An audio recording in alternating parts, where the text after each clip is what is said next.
Happy New Year, everyone, and welcome to the Dismantle Racism Show, where our goal is to uncover, dismantle, and to eradicate racism and to create a world where racial equity is the norm. I'm your host, the Reverend Dr. TLC. I hope that as you are beginning this new year, you have taken stock of what you did in 2022 to help to dismantle racism. I hope you looked at what you were able to accomplish, thought about what you could do differently or better, and set some goals for this year, because it takes all of us to really immerse ourselves in the work of dismantling racism. I want to invite you, if you would, to please make sure that you go to my website, sacredintelligence.com. I have multiple ways on there in which you can get involved in dismantling racism. One of the things that I have coming up beginning on January 25th is my next course on a blueprint for ending racism. I want you to take a look at that and to determine if it's something that you might want to get involved in. I also want to let you know that I've been really busy. So I actually now have a companion of meditations to my book on dismantling racism. You can stream it on iTunes, Spotify, Amazon Prime, anywhere that you stream your music. Go and get your copy of my meditations, because as with the book, it is something to be used to help fortify you for this journey of dismantling racism.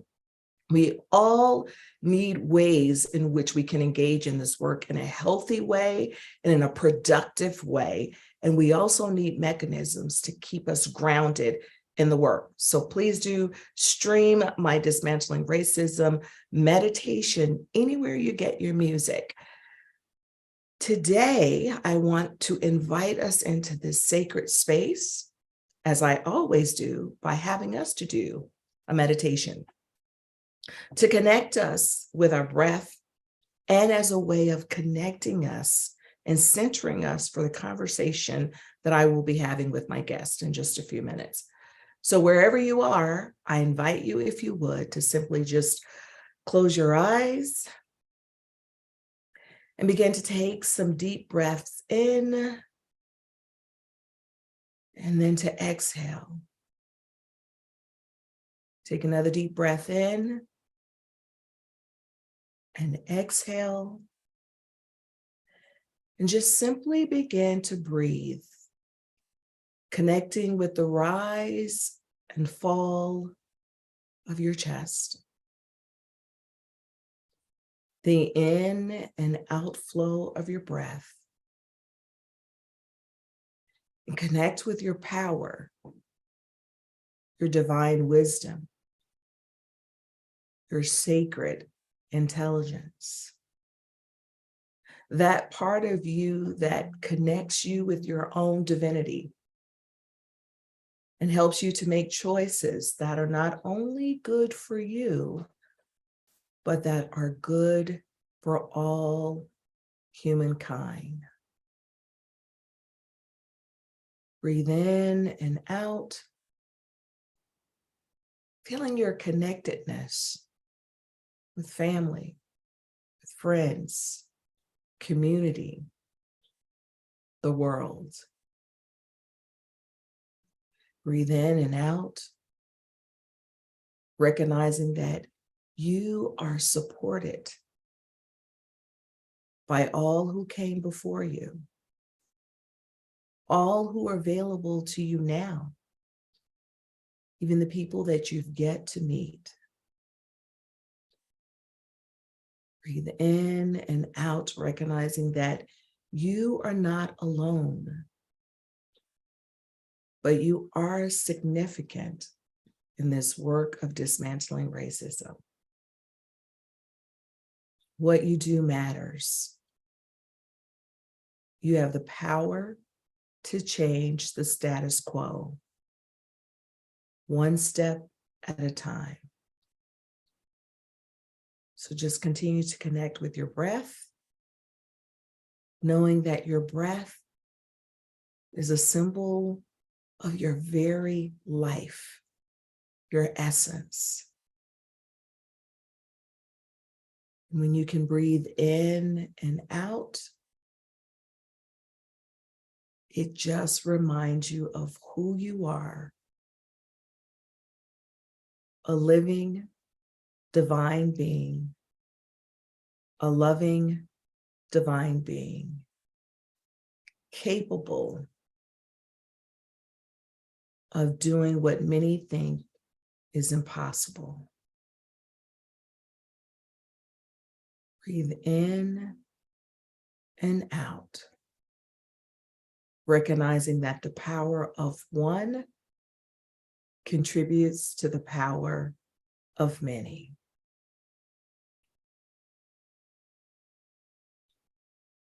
Just breathe in and out, giving gratitude for who you are, and gratitude for the people who love you and who you love. And gratitudes for the gift that you bring to this powerful conversation on dismantling racism.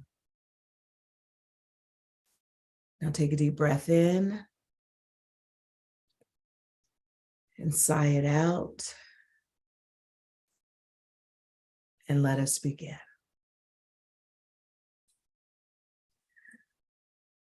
James Baldwin says that we are trapped in our history and our history is trapped in us. And yet so many of us do not want to face our history. We don't want to face our past. In fact, we'll say that was in the past. Why do I need to talk about it or bring it up? Well, the history of chattel slavery in this country and really beyond, but we'll focus on this country, is significant to who we are today and how racism is perpetuated institutionally, systemically, and even individually. We would rather pretend like it doesn't exist. In fact, even in the history books, it is downplayed. The trauma of it is downplayed. People will say when they're teaching, well, it wasn't so bad. There were good enslavers.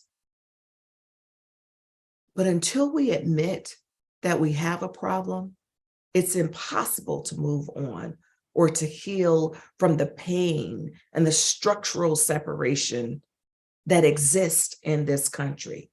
In fact, even the people who think that they are dismantling racism, who will say, I'm not a racist, who will say, I have Black friends, will then go on to say something or to do something where they are perpetuating a system because they've not given it enough thought to understand the trauma of chattel slavery.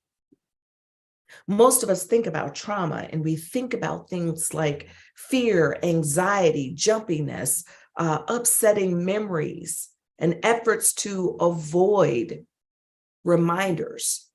We think about those being the symptoms of trauma, and for sure they are the symptoms of trauma.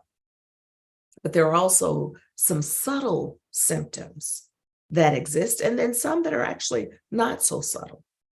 Chattel slavery has cost each and every one of us. Some of us is more painful than others, but there's a cost to us and a cost to our society. And so we cannot be silent about our past. We cannot be silent about our trauma. Today, I'm delighted to have on the show someone who has been helping, in particular, people of color to heal from racial trauma, but also engaged in the conversation of racial trauma with all people, not just people of color. And so I'm delighted today to have as my guest, Sharon Leslie Morgan. She is a genealogist and a multicultural marketing expert. And I want to also note that she's a writer and an author. She is the founder of Our Black Ancestry, a peer community for African American family research. She has taken STAR, which is Strategies for Trauma Awareness and Resilience Training. She is also very involved with Coming to the Table, an organization that promotes linkages between descendants of enslaved people and families that enslaved them for the purpose of healing from the trauma of slavery. You will note that a couple of weeks ago, I had on the show Tom DeWolf, and he talked about his counterpart who facilitates these trainings with him. And so I'm delighted that she's come to talk to us not only about coming to the table, but about our Black ancestry.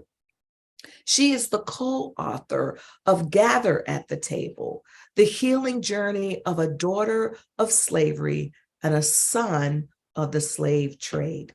When we come back from the break, we are going to hear from Sharon Leslie Morgan, who will help us to begin to unravel how do we heal from our trauma as a result of chattel slavery in these United States of America. We will be right back with the Dismantle Racism Show and my guest today, Sharon Leslie Morgan. Are you a business owner? Do you want to be a business owner? Do you work with business owners? Hi, I'm Stephen Fry, your small and medium-sized business or SMB guy, and I'm the host of the new show, Always Friday. While I love to have fun on my show, we take those Friday feelings of freedom and clarity to discuss popular topics on the minds of SMBs today. Please join me and my various special guests on Friday at 11 a.m. on talkradio.nyc. Are you a conscious co-creator? Are you on a quest to raise your vibration and your consciousness? I'm Sam Leibowitz, your conscious consultant. And on my show, The Conscious Consultant Hour, Awakening Humanity, we will touch upon all these topics and more. Listen live at our new time on Thursdays at 12 noon Eastern Time. That's The Conscious Consultant Hour, Awakening Humanity, Thursdays, 12 noon on talkradio.nyc.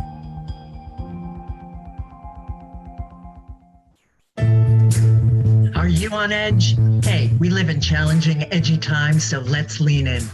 I'm Sandra Bargman, the host of The Edge of Every Day, which airs each Monday at 7 p.m. Eastern Time on talkradio.nyc. Tune in live with me and my friends and colleagues as we share stories and perspectives about pushing boundaries and exploring our rough edges. That's The Edge of Every Day on Mondays at 7 p.m. Eastern Time on talkradio.nyc. You're listening to Talk Radio NYC. Uplift, educate, empower.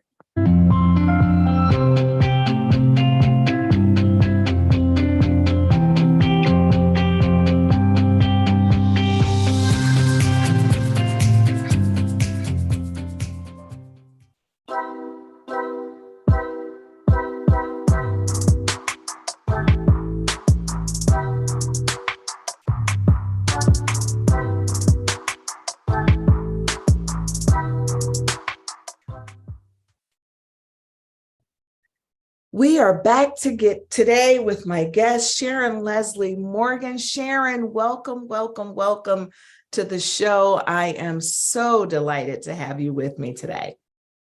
Good morning and Happy New Year. Thank you so much. And Sharon, I just want to start out by really there's a special welcome for you because you come from my home state of Mississippi. So it is always great to have a fellow Mississippian on the show because there's a special language that we have. There's a special connection that we have, particularly because people often think about Mississippi and they think the first thing that they say, especially when I was growing up and like a young woman in college, they would say, oh, Mississippi, that's where, oh, it's so racist down there. How did you survive it? And I would just think, yes, there are some bad parts. There are some things that are not so good about it. But I loved growing up in Mississippi. And what I have found is that it wasn't any more racist than any place else. So I really, really just want to thank you for being on the show. You might have a different impression of your time in Mississippi. So No, I absolutely agree. Mississippi is the poster child for all that is wrong with America, but that's because other states don't look at what they're doing. Because there are many wonderful things about being here. And I did not grow up here. I grew up in Chicago. But when I moved here, I was just amazed. I didn't plan to live here, actually. I came on a visit to write a book. And I ended up staying because I liked it so much. Wow. So, yeah. So I've been here 3 years now. All and right. I love it. I'm glad you do, because again, there are lots of wonderful, wonderful things. So hear that, America, because what I also heard you to say is that each state, each place needs to face their own issues, particularly around racism. Yes, we have a horrible history, but we also have a horrible history in some other places too, where we need to face. And you have to bloom where you're planted. It's like wherever you are, you said something in the meditation about being a powerful person, and you can do things on your own that cumulatively with other people, it ends up being something much bigger. So I've done some really interesting things here with regard to improving relationships between people. And it has been incredibly rewarding that I came in as a virtual stranger. And I believe that I've been able to make a big difference in this community through the work that I do that is genealogy related. Well, we want to jump into the work that you do that's genealogy related, but what I'd like to do is to really kind of to help people to understand why it's important to have something that grounds you in this work and that keeps you going when things are difficult. What sort of practice do you have that helps you on the days when you feel like, this is a lot to carry? Do you have something that grounds you? Genealogy. Wonderful. Tell us feel about like it is important to recognize that life is a continuum. So we are the product of all that came before us. So when in reconstructing my family and the work that I do for other people and helping them reconstruct their families, we're looking back into the past and finding out what contributed to making me me. My parents, my grandparents, my great-grandparents, my great-great-grandparents who came from Mississippi and were enslaved here. And so doing the work grounds me and inspires me all the time. It is just amazing. I do this work and I may reach a point where I get very frustrated because I can't find something. And something weird happens, like usually at 3 o'clock in the morning, where I'll get this whisper, like, go to the computer and I'll find what I was looking for. Yeah. Because the ancestors do want to be found. They want to be acknowledged. And we need to honor them and realize that we stand on their shoulders. Yes. They are running through our bloodstream. And, it's a really powerful feeling to realize that, because I'm not alone. I'll never be alone because I have them. Wow, you just sent chills, through me for a couple of reasons. I want to ask you about what's been one of the most significant things that you have found in your own ancestry that helps you today in understanding who you are? Well, the biggest one is that in discovering my enslaved ancestors, it goes back to one person whose name was Betty Wharf, who was enslaved as a 9-year-old child. She was taken from her mother and grandmother and brought to this county in Mississippi. I live in Noxubee County. And she grew up on a plantation, ended up being owned by a family named Gavin. and had 17 children with the nephew of her owner. So a lot of the work that I have done is to track all of her 17 children and to see what happened with their lives and where they went and the children that they had and what they did. And there are some horrible stories in there, but there are also some incredibly inspiring stories because no matter what, they survived. And like I said, they made it possible for me to be me. Yes. And so walking that land and being in connection with that history really has meant a lot to the building of the person that I am. Wow. You know, I can't imagine, because I don't know all of my family history, but I can't imagine what that was like to actually connect with those 17 families and to hear the stories, because, you know, particularly since we're talking today even about the trauma of chattel slavery, you must have heard some very painful stories. So again, the strength to be able to hear those things, the power of being able to digest those things, and then be able to connect with the resiliency of the people is amazing. And so what I'm hearing as you're talking about this is that, yes, there will be some pain, but we must dig in and keep going because it also helps to build us up. And well, what we say is that it hurts before it heals. And when I first started doing this, well, I won't say when I first started, when I really started digging in, the stories, the horrible stories were so awful that it made me really angry. I could not understand how human beings could do this to one another. And just the idea of owning another person is horrific enough. But then the horrible acts, the beatings, the lynchings, the cruelty, the deprivation, the trying to destroy people's spirit, making them, you know, like an animal. I mean, we were in the record, when you look in the records, Black people are not in human records until after 1870 because we're listed as property. And we were, the intent was to totally dehumanize us so that you could do anything to us. And that made me incredibly angry. And I really didn't know what to do with that anger. And through a long process, getting involved with Coming to the Table, taking the STAR program, and doing other things that I do, I was able to channel that anger into something that is productive. So I'm not such an angry person anymore. I feel great sadness. There are times when I cry, but it is just more inspirational. It is more realizing the resilience and how people got through it and feeling very proud about that. So now my emotions are different.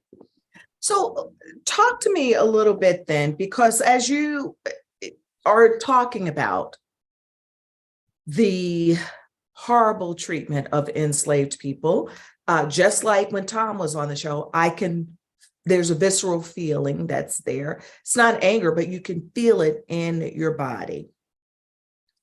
And talk to me about how you help people who are going back and looking at their own ancestry, because it's important that we do that, but some people don't want to do that because not everyone is going to engage in a process of coming to the table or taking these extra classes. So the average person who wants to know about their ancestry, how do you help them to deal with the pain of going back, looking into their family history? Well, I think the big part of it is that genealogy is looking for a name, a date, and a place. And that's a pretty raw, no detail. What you really want to do is to reconstruct people. So you're resurrecting a person. So you don't just want a name, a date, and a place. You want to know, what kind of person was this? What things did they endure and survive? For my ancestress, becoming enslaved and being brought to Mississippi as a 9-year-old child makes me think of my granddaughter. How in the world, I cannot imagine that happening to my granddaughter. But then as I am resurrecting Betty, I am seeing what incredible resilience and strength it took for her to survive that.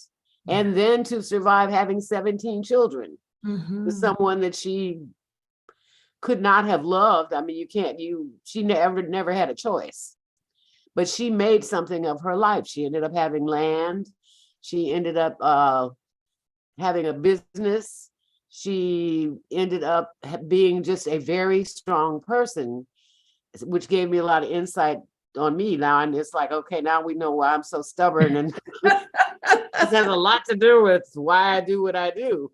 And so when I'm helping others, that's what I'm trying to get them to do. It's like, you want to resurrect the person so that you have a whole person, not just a name, a date, and a place. Yes, yes. Well, we have to take a break, Sharon, but when we come back, I would love for you to talk about what some of the trauma is of, people who have ancestors who were enslaved. Like, we can think about the noticeable trauma, but what are some of the things that we might experience day to day that are actually the result of the trauma of slavery? There's the book Post-Traumatic Slave Syndrome, where, there's a lot of talk in there, but I would love for you to just highlight for our guests the trauma of chattel slavery and then how we began to heal by it. So we're going to take a quick break and we'll be right back with the Dismantle Racism Show. I'm your host, the Reverend Dr. TLC. Are you passionate about the conversation around racism? Hi, I'm Reverend Dr. TLC, host of the Dismantle Racism Show, which airs every Thursday at 11 a.m. Eastern on talkradio.nyc. Join me and my amazing guests as we discuss ways to uncover, dismantle, and eradicate racism. That's Thursdays at 11 o'clock a.m. on talkradio.nyc. Are you a small business trying to navigate the COVID-19 related employment laws? Hello, I'm Eric Sauber, employment law, business law attorney, and host of the new radio show, Employment Law Today. On my show, we'll have guests to discuss the common employment law challenges business owners are facing during these trying times. Tune in on Tuesday evenings from 5 p.m. to 6 p.m. Eastern Time on talkradio.nyc.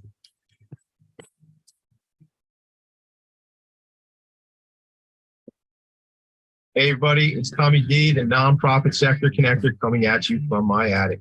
Each week here on talkradio.nyc, I host a program, Philanthropy in Focus. Nonprofits impact us each and every day, and it's my focus to help them amplify their message and tell their story. Listen each week at 10 a.m. Eastern Standard Time until 11 a.m. Eastern Standard Time, right here on talkradio.nyc. You're listening to Talk Radio NYC at www.talkradio.nyc. Now broadcasting 24 hours a day.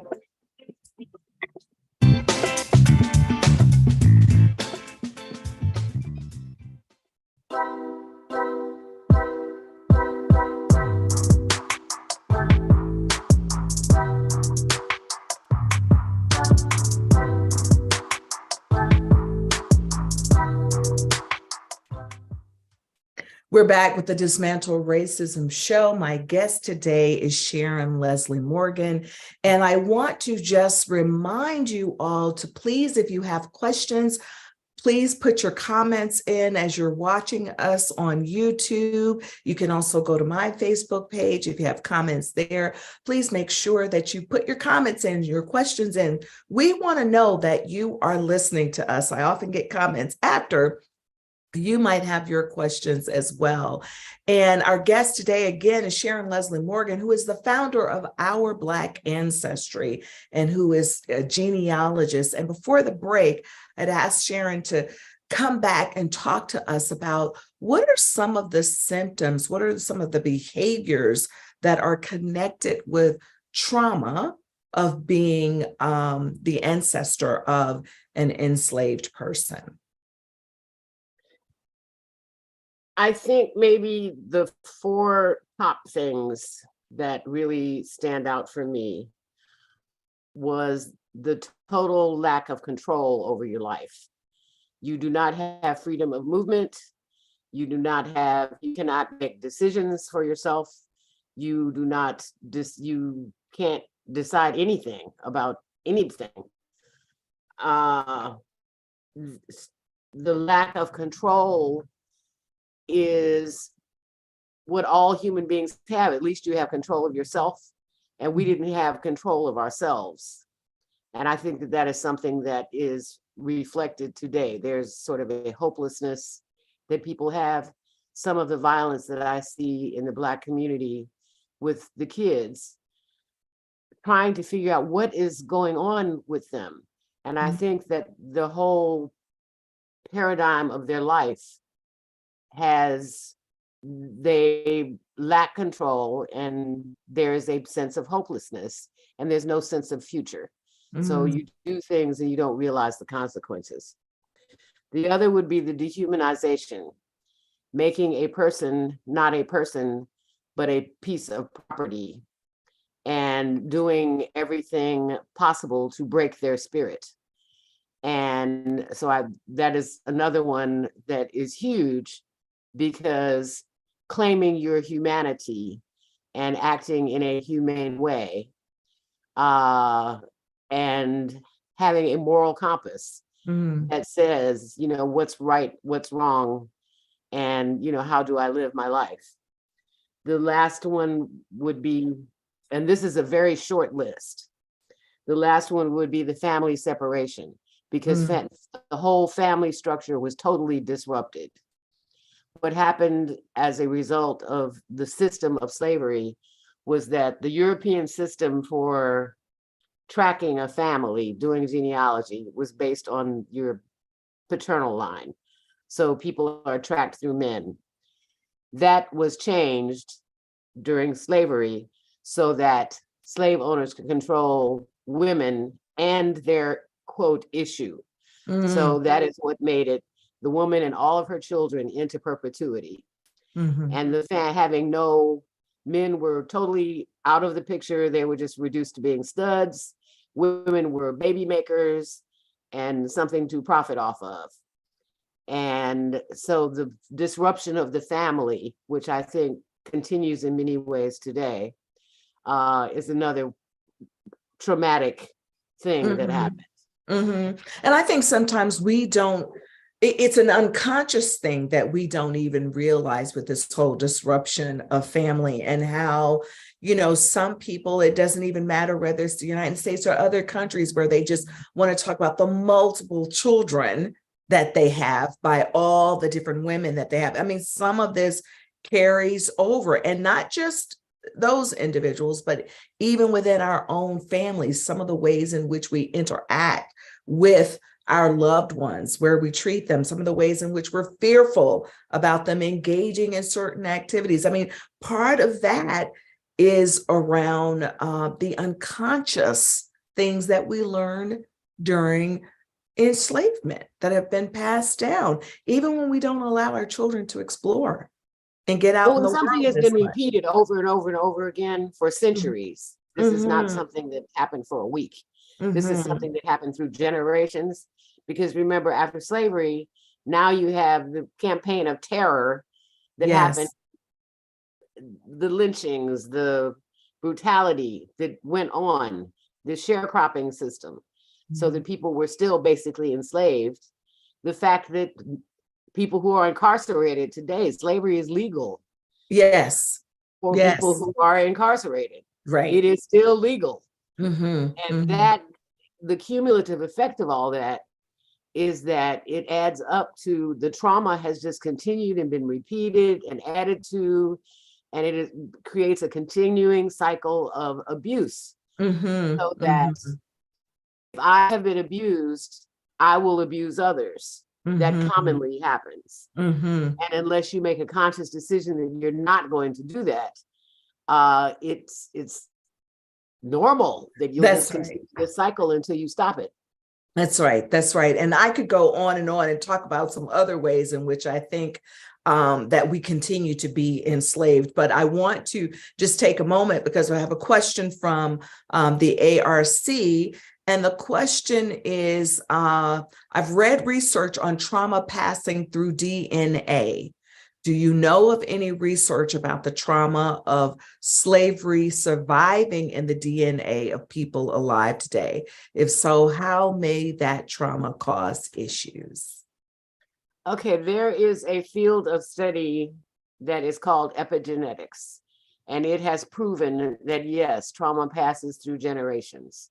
So in the studies that they have done, it has been found that people who, like Jewish people whose ancestors went through the Holocaust, Chinese people who went through the Cultural Revolution, Black people who experienced slavery, those traumatic experiences are encoded in your genes. You can do a lot more reading on this. There's a really good documentary, a BBC documentary, but the key word is epigenetics, EPIGENETICS. And yes, it's an important field of study. It continues to be developed, but yes, it is true that it passes on. And we also know that I believe that it takes somewhere between 8 to 12 generations for trauma to be healed. So it does mean that we have to do our work, and doing our work sometimes is really facing and understanding the truth of what we've been through in history, who our family is. It's just like when you go to the doctors and they ask you about your family history. In order for them to be able to give you the best help that they can medically, they have to know your history. And I think it's the same with us.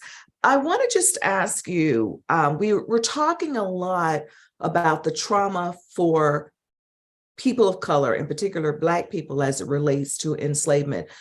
But talk a bit about some of the trauma for white people or for people who are the descendants of enslaved people. What are some of the cost of chattel slavery to the ways in which white people show up in the world today?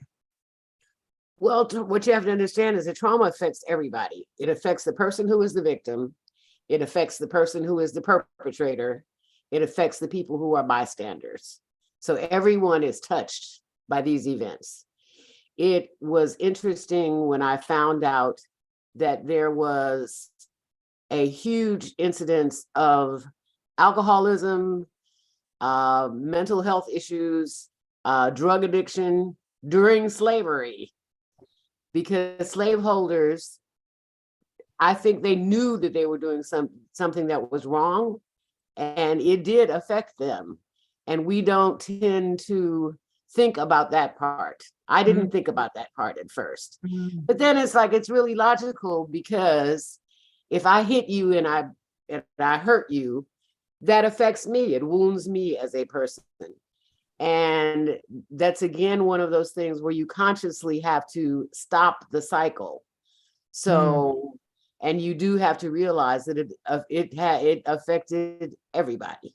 Thank you for sharing that, because I'm sure that surprises people. I don't know that I had ever heard that there was a huge incident of alcoholism or drug addiction. Yeah. But again, if you kind of think about consciously, the cognitive dissonance that has to go on in your mind to own another person and to treat another person with such disdain and hatred, when you know in your soul being that you are hurting another sacred individual. I mean, my goodness. Tell us then, how do we heal from this? I know understanding our history and where we come from, but what are some things that we can do to heal?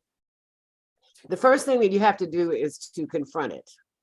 So when you've experienced something that is traumatic, you have to look at it, examine it in a truthful way. So as we speak about slavery, we have to go back and get it and pull it up, and as uncomfortable as it may be, you really have to look at it.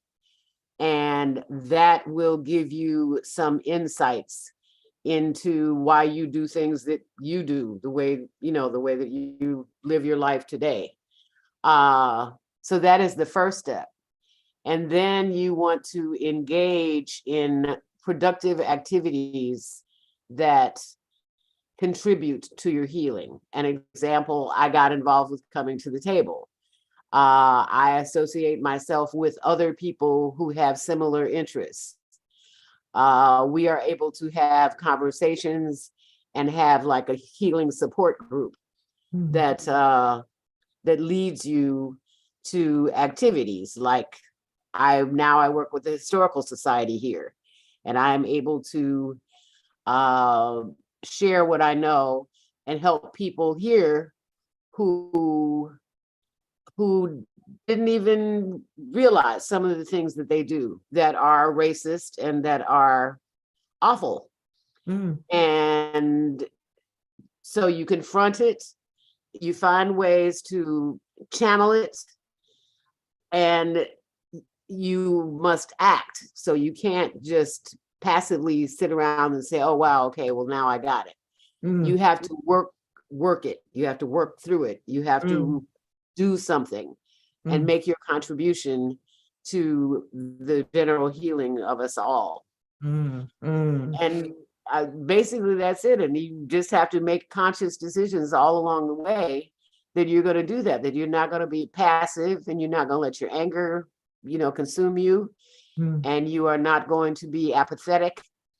You are going to be active in your life, your personal healing, and your interaction with your community. I love that, because a lot of times I think people particularly think that in their efforts to become woke or to achieve racial equity, they think if they take a class or two that they're fine, or if just their consciousness alone will help them. But the active part is what people don't understand, because it's so easy to slip into this. Like you said, there were people who were surprised that their behavior was racist, but you won't know unless you engage in the process. We have to take another quick break. And when we come back, I'd like to hear a little bit more about your work with coming to the table. So we'll be right back with the Dismantle Racism Show. Hey everybody, it's Tommy D, the nonprofit sector connector, coming at you from my attic. Each week here on talkradio.nyc, I host the program Philanthropy in Focus. Nonprofits impact us each and every day, and it's my focus to help them amplify their message and tell their story. Listen each week at 10 a.m. Eastern Standard Time until 11 a.m. Eastern Standard Time, right here on talkradio.nyc. In a post-COVID world, you may have many unanswered questions regarding your health. Are you looking to live a healthier lifestyle? Do you have a desire to learn more about mental health and enhance your quality of life? Or do you just want to participate in self-understanding and awareness? I'm Frank R. Harrison, host of Frank About Health, and each Thursday, I will tackle these questions and work to enlighten you. Tune in every Thursday at 5 p.m. on talkradio.nyc, and I will be Frank About Health to advocate for all of us. Are you a conscious co-creator? Are you on a quest to raise your vibration and your consciousness? I'm Sam Leibowitz, your conscious consultant. And on my show, The Conscious Consultant Hour, Awakening Humanity, we will touch upon all these topics and more. Listen live at our new time on Thursdays at 12 noon Eastern Time. That's The Conscious Consultant Hour, Awakening Humanity, Thursdays, 12 noon on talkradio.nyc. You're listening to Talk Radio NYC at www.talkradio.nyc. Now broadcasting 24 hours a day.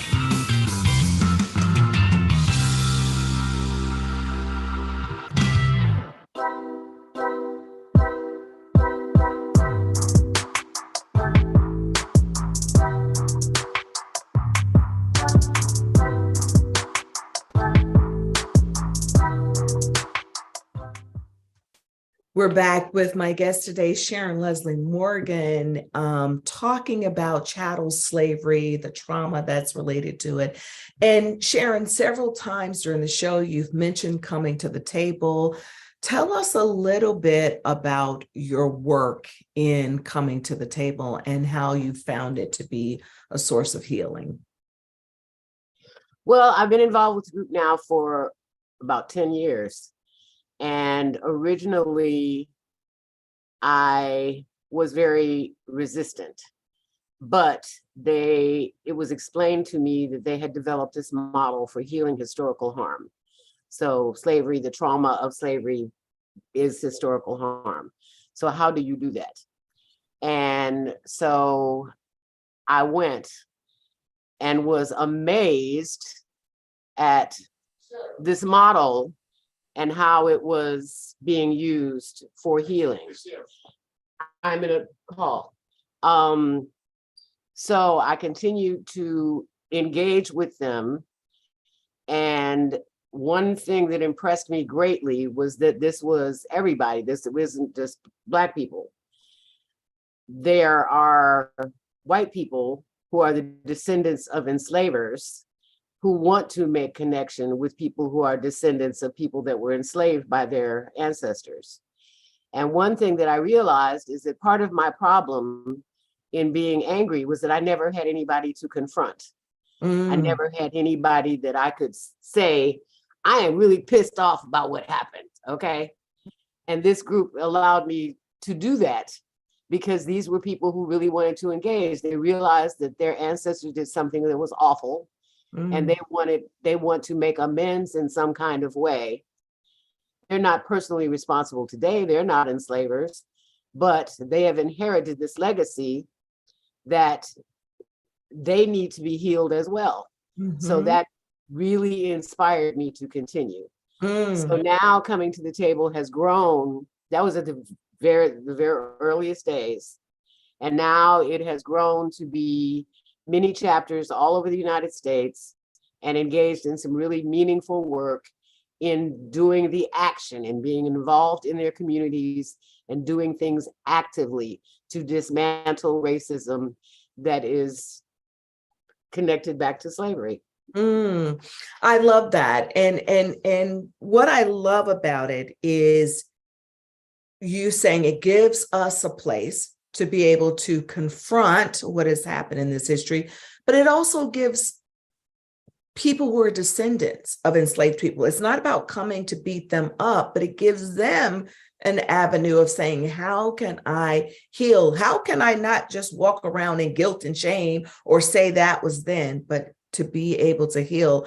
I know that when Tom was on the show, he talked about the powerful work that the two of you were doing together. And one of the things that I asked Tom about when he shared with me that his family was responsible for really enslaving a large number of individuals, it actually, I had a visceral response. They weren't as much enslavers. It actually, the wolves only owned two people. What they did was they were slave traders. Exactly. So they were involved in the transatlantic slave trade, and they went to Africa, bought people. They were based in Rhode Island. They went to Africa, they bought people, and they brought them to this side of the world and sold them. And they got incredibly wealthy doing that. Exactly. And when he told me that, it just I knew it before the show, we had talked about it, but hearing him say it on the show and to talk about the number of people, I had a visceral response to it. And so I was asking him, what was it like for him to hear that this had happened in his family, and what's it like for him presenting at coming to the table. So what is it like for you to be in that space where you are a presenter and you have to hold space and facilitate these things, or even as a participant, hearing these stories a bit? Well, the thing that feels good is to see that the number of people who are actually interested in doing something, because we've reached a point of such dysfunction in relationships between the races that something has to happen. We can't have this explosive situation go on forever. And so it's really gratifying when I'm talking to an audience and people really are interested in what I have to say. When I first met Tom, I actually didn't like him because he's like the picture perfect white man. And it has taken time, but by going on the journey when we wrote the book and spending so much time together and meeting each other's families and engaging this exercise that was based on genealogy, we really have come to be very, very close and very special friends because he is really motivated to doing things, as are other people in coming to the table. There are descendants of Thomas Jefferson, who wrote the Declaration of Independence. And imagine the cognitive dissonance there, where you're creating a country where white people are entitled to the rights and privileges of citizenship. But that's one side, and the other side is that we're building an economy based on slavery. And so those people are not entitled. So to have descendants of some of the founding fathers involved with coming to the table has been interesting, because now that we have reached a generation where they are interested in changing the paradigm and realizing, as we said earlier, trauma affects everybody, all sides, the perpetrator, the victim, and the bystander. So everybody has to be in this boat. I cannot heal by myself. There's another side to it. It takes me, you, and a whole bunch of other people. Yes. Because you can't do it in a vacuum. And that's why we have to do what we can. And I would love to get into Thomas Jefferson a little bit more, but we can't because to talk about that's a whole nother right, where you're supposedly in love with Sally Hemings, but you're enslaving her and her children. I mean, it's a lot. It's a lot. But before we have a child, and exactly his wife's half sister. Yes, it is just the craziest thing. And then they even made a movie about it because they're supposedly in love with one another. She's 13. I mean, really. But here's the thing I want to ask you, because we have to end. How can people get involved with our Black ancestry, and how can they get involved with coming to the table? Okay, if you go to the Our Black Ancestry website, www.ourbblackancestry.com, you'll find links to all of these things. So there are several public pages that are free, and those resources are right on the front page. So you'll find a link for our Facebook group. The website is kind of static. It's a collection of links to other information that is elsewhere. It's not like ancestry.com. Okay, so if you click on the Facebook icon, you can join our group on Facebook. We have 36,000 people. And this is a active peer research group. And we approve people before they are allowed to join. So we know they are interested in genealogy. And there's very lively everyday conversation that goes on with peers. And they talk about their issues, how they're doing with their family research. So that's really good. And there is a link for DNA testing, and there's a link for coming to the table.